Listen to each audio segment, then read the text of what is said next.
আসসালামু আলাইকুম। আমন্ত্রণ জাগো টিভি নিউজের সঙ্গে আছি আমি আফরিন সুমনা। শুরুতে জানিয়ে দিচ্ছি সংবাদ শিরোনাম। অত্যাধুনিক রুশ যুদ্ধ বিমানের বড় চালান হাতে পেল ইরান, বড় সামরিক পদক্ষেপের ইঙ্গিত। হঠাৎ কেন মিশর রণপ্রস্তুতিকে নিয়ে এত ভয়ে ইসরায়েল? তুরস্কে ইসরায়েলি পতাকা পদদলিত করে ৫৭ ছাত্রের হিফজ সম্পন্নের সম্মাননা গ্রহণ। ভারতে জয় শ্রীরাম না বলায় মসজিদের ইমামকে মারধর করল উগ্র হিন্দুত্ববাদী জঙ্গিরা। জাতিসংঘে ট্রাম্পের জ্বালাময়ী বক্তব্য, একাধিক রাষ্ট্রকে তুলোধুনো। এবার দক্ষিণ আফ্রিকার চেয়েও ভয়ঙ্কর হচ্ছে ইসরায়েল পরিস্থিতি। বাগরাম ঘাঁটি আফগান মাটির অংশ, চীন বা আমেরিকার নয়, মাওলানা মুজাহিদ। দর্শক, শিরোনাম শুনছিলেন, এবার জানিয়ে দিচ্ছি বিস্তারিত। অত্যাধুনিক রুশ যুদ্ধ বিমানের বড় চালান হাতে পেল ইরান, বড় সামরিক পদক্ষেপের ইঙ্গিত। ইরান বিমান বাহিনীকে আধুনিকায়নের লক্ষ্যে রাশিয়া থেকে বিভিন্ন সিরিজের অত্যাধুনিক যুদ্ধ বিমান কিনছে ইরান। এরই ধারাবাহিকতায় রাশিয়ার MiG-29S যুদ্ধ বিমান ইরানে পৌঁছেছে। ইরানের পার্লামেন্টের জাতীয় নিরাপত্তা ও বৈদেশিক নীতি কমিটির সদস্য আবুল ফাজল জোহরেভান্দ এই তথ্য নিশ্চিত করেছেন। মঙ্গলবার ইরানি সংবাদ মাধ্যম দিদবানের বরাতে এই খবর জানায় রুশ সংবাদ মাধ্যম তাস। যুদ্ধ বিমান বহরে যুক্ত হওয়ায় মধ্য দিয়ে দেশটির আকাশ প্রতিরক্ষা সক্ষমতা নতুন মাত্রা পেল বলে মনে করা হচ্ছে। আবুল ফাজল জোহরেভান্দ জানান, নতুন যুদ্ধ বিমানগুলো বর্তমানে সিরাজ ঘাঁটিতে অবস্থান করছে।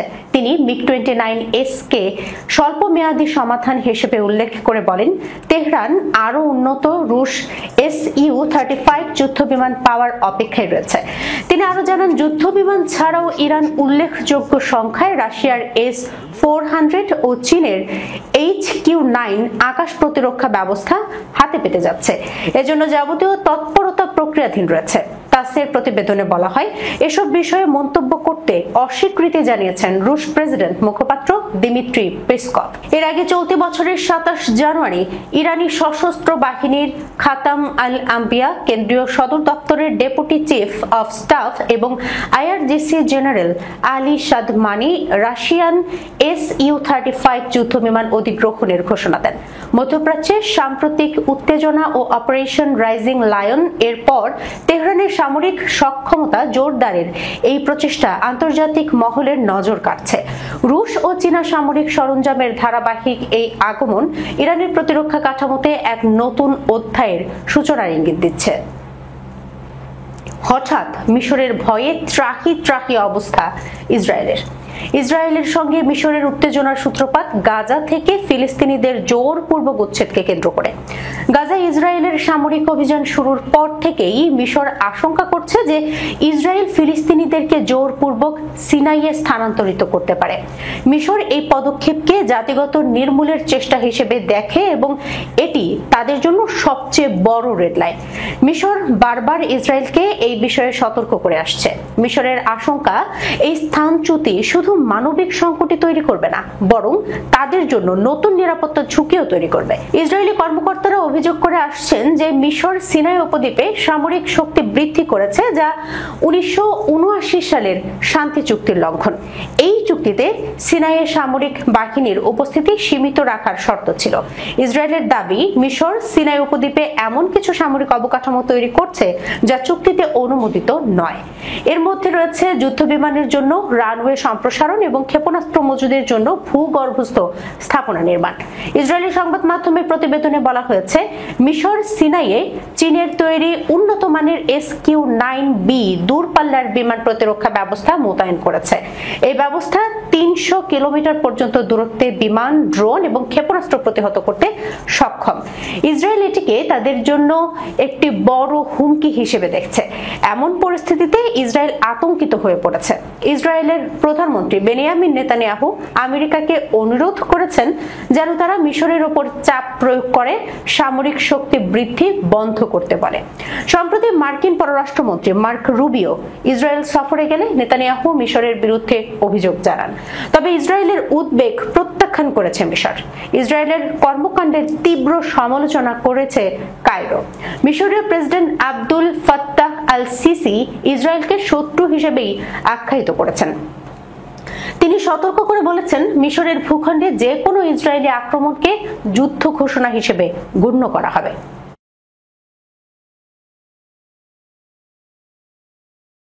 তুরস্কে ইসরায়েলি পতাকা পদদলিত করে 57 ছাত্রীর হিফজ সম্পন্নের সম্মাননা গ্রহণ। মার্কিন মদদে গাজায় গণহত্যা চালিয়ে যাওয়া ইসরায়েলের পতাকা পদদলিত ও হামাস নেতা শহীদ ইসমাইল হানিয়াকে স্মরণ করার মাধ্যমে হিফজ সম্পন্নের সম্মাননা গ্রহণ করলেন তুরস্কের 57 জন ছাত্রী। মঙ্গলবার ইয়েনি শাফাকের এক ভিডিও প্রতিবেদনে একথা জানানো হয়। প্রতিবেদনে বলা হয়, সম্প্রতি তুরস্কের বাতমান শহরে 57 জন নারী শিক্ষার্থী মহাগ্রন্থ আল কুরআনের হিফজ সম্পন্ন করেছেন। তাদের সম্মাননার উদ্দেশ্যে শহরটিতে একটি অনুষ্ঠানের আয়োজন করা হয়, যেখানে তারা ইসরায়েলি পতাকা পদদলিত করে সম্মাননা গ্রহণের উদ্দেশ্যে মঞ্চে এগিয়ে যান। এ সময় তারা ইসরায়েলি দখলদারিত্ব ও গণহত্যা অভিযানের বিরুদ্ধে চলমান ফিলিস্তিনি স্বাধীনতাকামীদের তুফানুল আকসা নামক জিহাদের প্রয়াত প্রভাবশালী নেতা ও হামাস প্রধান ইসমাইল হানিয়াকেও স্মরণ করেন, যিনি ইরানে ইসরায়েলের পরিকল্পিত সন্ত্রাসী হামলায় শাহাদাত বরণ করেন। অনুষ্ঠানে মঞ্চের বড় পর্দায় এই ফিলিস্তিনি মুজাহিদকে স্মরণ করে তার বিভিন্ন ছবি ও সাহসী ভিডিও ফুটেজও চালানো হয়। ভারতে উত্তরপ্রদেশের আলিগড় জেলায় জয় শ্রীরাম স্লোগান দিতে অস্বীকার করার কারণে স্থানীয় এক ইমামকে নৃশংসভাবে মারধর করেছেন উগ্র হিন্দুত্ববাদীরা। শনিবার 20 সেপ্টেম্বর আলিগড় জেলার লোধা ব্লকের বুলাকখড়ি গ্রামে এই ঘটনা ঘটে। ভুক্তভোগী ইমামের নাম মুস্তাকিম। তিনি সাইকেল চালিয়ে বাড়ি ফিরছিলেন। দাড়ি ও টুপি পরিহিত অবস্থায় সহজেই তাকে মুসলিম হিসেবে চিহ্নিত করা যায়। তিনি বলেন, কয়েকদিন ধরে কিছু ছেলে আমাকে বিরক্ত করছিল। একদিন তারা আমার সাইকেল থামিয়ে জয় শ্রীরাম বলতে বাধ্য করে। আমি অস্বীকার করলে তারা লাঠি দিয়ে টানা 2 ঘন্টা পর্যন্ত আমাকে মারধর করে এবং বলতে থাকে, এখানেই দাফন দাও। মারধরের ফলে ইমাম গুরুতর আহত হন এবং রাস্তায় লুটিয়ে পড়েন। পরে স্থানীয়রা তাকে উদ্ধার করে নিকটবর্তী হাসপাতালে নিয়ে যান। সেখানে তার পাশাপাশি সংঘর্ষে আহত আরো কয়েকজনকে চিকিৎসা দেওয়া হয়। ঘটনার পরপরই পুলিশ ঘটনাস্থলে গিয়ে প্রাথমিক তদন্ত শুরু করে। তবে ইমামের পরিবার জানিয়েছে, এর আগেও তাকে হয়রানি করা হচ্ছিল, কিন্তু সে সম্পর্কে কোনো অভিযোগ দায়ের করা হয়নি। মুস্তাকিম নিজেও স্বীকার করেছেন, তিনি আগে কোনো অভিযোগ জানাননি, কারণ তিনি চেয়েছিলেন উত্তেজনা এড়াতে এবং পরিস্থিতিকে আরো না বাড়াতে। আলিগড় সিটি এমপি মৃগাঙ্ক শেখর পাঠক সাংবাদিকদের বলেন, তদন্তে প্রকাশ পেয়েছে এটি সম্পূর্ণ সাধারণ মারধরের ঘটনা। এর সঙ্গে কোনো ধর্মীয় বিষয় জড়িত নয় এবং কাউকে ধর্মীয় স্লোগান দিতে বাধ্য করা হয়নি। তবে ইমামের বর্ণনা এবং পুলিশের বক্তব্যের মধ্যে এই অমিল স্থানীয় মুসলিমদের মধ্যে উদ্বেগ তৈরি করেছে। তারা মনে করছেন ঘটনাটি ধর্মীয় বিদ্বেষ প্রসূত হামলার অংশ। মানবাধিকার কর্মীরাও নিরপেক্ষ তদন্তের দাবি জানিয়েছেন, যাতে সিসিটিভি ফুটেজ ও প্রত্যক্ষদর্শীদের সাক্ষ্য বিশ্লেষণ করে প্রকৃত সত্য উদ্ঘাটন হয় এবং অপরাধীদের জবাবদিহিতার আওতায় আনা যায়। বর্তমানে ইমাম মুস্তাকিম চিকিৎসাধীন আছেন। তার সাথে ঘটে যাওয়া এই বর্বর ঘটনা আবারও সামনে নিয়ে এসেছে ভারতের গ্রামীণ সমাজে কিভাবে ছোটখাটো বিরোধও সাম্প্রদায়িক রং ধারণ করতে পারে। দ্রুত বিচার এবং ন্যায় বিচার নিশ্চিত করাই এখন জরুরি বলে মনে করছেন অনেকে। সূত্র মুসলিম মিরর। জাতিসংঘের সাধারণ পরিষদের ৮০তম অধিবেশনে মার্কিন প্রেসিডেন্ট ডোনাল্ড ট্রাম্প জ্বালাময়ী বক্তব্য দিয়েছেন। তার বক্তব্যে যুদ্ধ ছাড়াও অভিবাসন ইস্যু উঠে আসে। এই সময় তিনি একাধিক রাষ্ট্রের নীতির সমালোচনা করে তাদের তুলোধুনো করেছেন। অধিবেশনের শুরুর দিনেই তিনি ভাষণ দেন। জাতিসংঘের মহাসচিব অ্যান্টনিও গুতেরেসের ঐক্যবদ্ধ হয়ে বিশ্বকে কাজ করার আহ্বানের পরই ট্রাম্পের বক্তব্য পরিষদে উত্তেজনা ছড়ায়। এর আগে মঙ্গলবার আনুষ্ঠানিকভাবে জাতিসংঘের সম্মেলন শুরু হয়। উদ্বোধনী ভাষণে গুতেরেস সংস্থাটির ওপর গুরু দায়িত্ব যথাযথভাবে পালনে সবার সহযোগিতা কামনা করেন। পরে ভাষণে ট্রাম্প বলেন, ইউরোপ গুরুতর সমস্যায় পড়েছে, অবৈধ বিদেশিরা আসছে, তারা এই ব্যাপারে একেবারেই কিছু করছে না। ইউরোপীয় নেতাদের রাজনৈতিক জ্ঞান নিয়েও প্রশ্ন তোলেন ট্রাম্প। তিনি লন্ডনের মেয়র সাদিক খানকে তীব্র আক্রমণ করে বলেন, তিনি ভয়ানক মেয়র, তারা শরিয়া আইনে যেতে চায়। আপনি একটি ভিন্ন দেশে আছেন, আপনি তা করতে পারবেন না। বিবিসি প্রতিবেদনে বলা হয়, যদিও সাদিক খান লন্ডনকে শরিয়া আইনের আওতায় আনার কোনো পরিকল্পনা ঘোষণা করেননি, ট্রাম্প কি উল্লেখ করেছেন তা স্পষ্ট নয়। অভিবাসন নিয়ে ট্রাম্প আরো বলেন, যদি তাৎক্ষণিকভাবে কিছু না করা হয় তবে পশ্চিম ইউরোপের মৃত্যু হবে।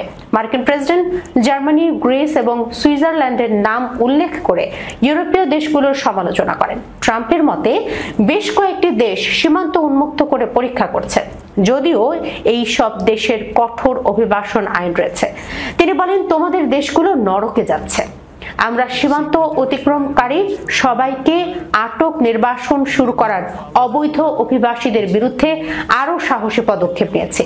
ট্রাম্প ক্যারিবীয় অঞ্চলে মাদক পাচারের বিরুদ্ধে মার্কিন সামরিক অভিযানের প্রশংসাও করেছেন। তিনি বলেন, যুক্তরাষ্ট্রের বিষাক্ত ওষুধ পাচারকারী প্রতিটি সন্ত্রাসী গুন্ডা দয়া করে সতর্ক থাকুন, আমরা তোমাদের অস্তিত্বই উড়িয়ে দেব। এবার দক্ষিণ আফ্রিকার চেয়েও ভয়ঙ্কর হচ্ছে ইসরায়েলি পরিস্থিতি। গাজায় চলমান যুদ্ধ একদিকে যেমন বোমার গর্জন আর ধ্বংসস্তূপ তৈরি করেছে, তেমনি এর বাইরে কূটনৈতিক ময়দানে চলছে আরেক ধরনের লড়াই। ইসরায়েল প্রতিদিন যেন আরো এক ধাপ করে আন্তর্জাতিক বিচ্ছিন্নতার দিকেই এগিয়ে যাচ্ছে। বিশ্ব রাজনীতির মঞ্চে ক্রমেই একঘরে হয়ে পড়ছে দেশটি। অনেকের মনেই এখন দক্ষিণ আফ্রিকার বর্ণবাদ বিরোধী আন্দোলনের সময়ের কথাই ঘুরে ফিরে আসছে। তখন অর্থনৈতিক নিষেধাজ্ঞা, ক্রীড়া ও সাংস্কৃতিক বয়কটের সম্মিলিত শক্তি প্রিটোরিয়া সরকারকে মাথা নত করতে বাধ্য করেছিল। এখন প্রশ্ন হলো, ইসরায়েলের ক্ষেত্রেও কি তেমন কোনো দৃশ্যপট তৈরি হচ্ছে? যুদ্ধের ময়দানে ইসরায়েল সামরিকভাবে সফল হলেও বিশ্বমঞ্চে একে একে তার মিত্র হারাচ্ছে। ইউরোপের বিভিন্ন রাজধানীগুলোতে তীব্র প্রতিবাদ, উপসাগরীয় দেশগুলোর সম্মিলিত বৈঠক এবং জাতিসংঘে ফিলিস্তিনকে রাষ্ট্র হিসেবে স্বীকৃতি দেওয়ার প্রস্তাব, সব মিলিয়ে ইসরায়েলের জন্য একটি অস্বস্তিকর পরিস্থিতি তৈরি হয়েছে। ইসরায়েলের সাবেক দুই প্রধানমন্ত্রী ইহুদি বারাক ও এহুদ ওলমার্ট প্রকাশ্যে অভিযোগ করেছেন যে প্রধানমন্ত্রী নেতানিয়াহুর ডানপন্থী সরকার ইসরায়েলকে বিশ্বমঞ্চে একঘরে করে দিচ্ছে। আন্তর্জাতিক অপরাধ আদালতের গ্রেফতারি পরোয়ানার কারণে নেতানিয়াহু এখন অনেক দেশে ঝুঁকি ছাড়াই ভ্রমণ করতে পারছেন না। জাতিসংঘে ব্রিটেন, ফ্রান্স, অস্ট্রেলিয়া, বেলজিয়াম এবং কানাডার মতো দেশগুলো এরই মধ্যে ফিলিস্তিনকে রাষ্ট্র হিসেবে স্বীকৃতি দেওয়ার পরিকল্পনা ঘোষণা করেছে। উপসাগরীয় দেশগুলোর জোট কাতার বৈঠক ডেকে ইসরায়েলের সামরিক পদক্ষেপের বিরুদ্ধে যৌথ প্রতিক্রিয়া জানাচ্ছে। গাজায় অনাহার এবং গাজা সিটিতে স্থল অভিযানের প্রস্তুতির কারণে ইউরোপীয় সরকারগুলোও ক্ষুব্ধ হয়েছে। তারা কেবল বিবৃতি দিয়েই থেমে নেই, বাস্তব পদক্ষেপও নিচ্ছে। যেমন বেলজিয়াম পশ্চিম তীরের অবৈধ বসতি থেকে আমদানি বন্ধ করেছে। স্পেন অস্ত্র নিষেধাজ্ঞাকে আইনি পরিণত করেছে এবং যারা গাজায় যুদ্ধাপরাধের অভিযোগে অভিযুক্ত তাদের দেশে প্রবেশ নিষিদ্ধ করেছে। সংস্কৃতি ও ক্রীড়াঙ্গনেও ইসরায়েল বয়কটের শিকার হচ্ছে।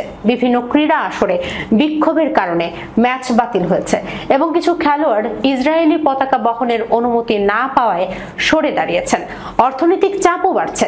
নরওয়ের $1 ট্রিলিয়ন তহবিল থেকে ইসরায়েলি কোম্পানিগুলোকে বাদ দেওয়া হয়েছে। ইউরোপীয় ইউনিয়ন আংশিকভাবে বাণিজ্যিক চুক্তি স্থগিত করার পরিকল্পনা করেছে। এখন প্রশ্ন হলো, এই চাপ কতটা কার্যকর হবে? দক্ষিণ আফ্রিকার বর্ণবাদের সময় আন্তর্জাতিক বয়কট এক হয়ে কাজ করেছিল, কিন্তু ইসরায়েলের ক্ষেত্রে পরিস্থিতি কিছুটা আলাদা। যুক্তরাষ্ট্র এখনো তাদের সবচেয়ে বড় মিত্র। জার্মানি, ইতালি এবং হাঙ্গেরির মতো দেশগুলো কঠোর নিষেধাজ্ঞার বিরোধিতা করছে। তাই কি হবে তা এখন কেবল সময়ের অপেক্ষা। ইমারাতে ইসলামিয়া আফগানিস্তানের মুখপাত্র মাওলানা জাবিহুল্লাহ মুজাহিদ বলেন, বাগরাম বিমান ঘাঁটি আফগান মাটির অংশ। এটি না চীনের না আমেরিকার, এটি অন্য যে কোনো আফগান জমির মতোই। আমরা কখনোই আমাদের দেশের কোনো অংশ বিক্রি বা হস্তান্তর করব না। আল আরাবিয়ার দেওয়া এক সাক্ষাৎকারে তিনি এই কথা বলেন। জাবিহুল্লাহ মুজাহিদ বলেন, আফগানরা দখলদারিত্ব নিয়ে অত্যন্ত সংবেদনশীল। কোনো আফগান তার ভূমির 1 ইঞ্চিও বাইরের কারো হাতে তুলে দিতে দেবে না। তাদের দেশে বিদেশি বাহিনীর উপস্থিতি কখনো গ্রহণ করবে না। ট্রাম্পের হুমকির জবাবে তিনি বলেন, মার্কিন দখলদারিত্বের 20 বছরে আফগানিস্তান ভয়ঙ্কর অভিজ্ঞতা পার করেছে। একদিন নয়, টানা 2 দশক ধরে। আমেরিকানদের মনে রাখা উচিত, খারাপ কাজের ফল খারাপই হয়। শেষ পর্যন্ত আমেরিকা বাধ্য হয়ে সেনা প্রত্যাহার করেছে। আফগানিস্তানকে দখল বা বশীভূত করা সম্ভব নয়। তাই আমেরিকার উচিত আফগানদের সঙ্গে রাজনৈতিক, কূটনৈতিক ও যৌক্তিকভাবে সম্পর্ক গড়া। মুজাহিদ নিশ্চিত করেন, মার্কিন কর্মকর্তাদের সঙ্গে আলাপ হয়েছে, তবে তা কেবল বন্দি বিনিময়। কূটনৈতিক সম্পর্ক ও অর্থনৈতিক বিনিয়োগ নিয়ে, বাগরাম নিয়ে কোনো আলোচনা হয়নি। ট্রাম্প দাবি করেছিলেন যে মার্কিন যুক্তরাষ্ট্র বাগরাম ফেরত চাইছে, কারণ আমেরিকার কাছ থেকে তালেবানদের অনেক কিছু প্রয়োজন। ট্রাম্পের এমন দাবির জবাবে মাওলানা মুজাহিদ বলেন, আফগানিস্তান বিদেশি বিনিয়োগ চায়, আমেরিকার কাছ থেকেও চায়, কিন্তু এর মানে এই নয় যে বাগরাম বিক্রির জন্য রাখা হচ্ছে। আফগানিস্তান কখনোই এমন কোনো দাবি করবে না যেখানে নিজের কোনো জমি ছাড়তে হবে। আমাদের পক্ষ থেকে এমন কোনো অনুরোধ করা হয়নি এবং এর কোনো প্রয়োজনও নেই। সূত্র আল আরাবিয়া। দর্শক, এই ছিল এখনকার মতো জাগো টিভি নিউজে। যাবার আগে সংবাদ শিরোনামগুলো জানিয়ে দিচ্ছি আরো একবার। অত্যাধুনিক রুশ যুদ্ধ বিমানের বড় চালান হাতে পেল ইরান, বড় সামরিক পদক্ষেপের ইঙ্গিত। হঠাৎ কেন মিশর রণপ্রস্তুতিকে নিয়ে এত ভয়ে ইসরায়েল? তুরস্কে ইসরায়েলি পতাকা পদদলিত করে 57 ছাত্রের হিফজ সম্পন্নের সম্মাননা গ্রহণ। ভারতে জয় শ্রীরাম না বলায় মসজিদের ইমামকে মারধর করল উগ্র হিন্দুত্ববাদী জঙ্গিরা। জাতিসংঘে ট্রাম্পের জ্বালাময়ী বক্তব্য, একাধিক রাষ্ট্রকে তুলোধুনো। এবার দক্ষিণ আফ্রিকার চেয়েও ভয়ঙ্কর হচ্ছে ইসরায়েল পরিস্থিতি।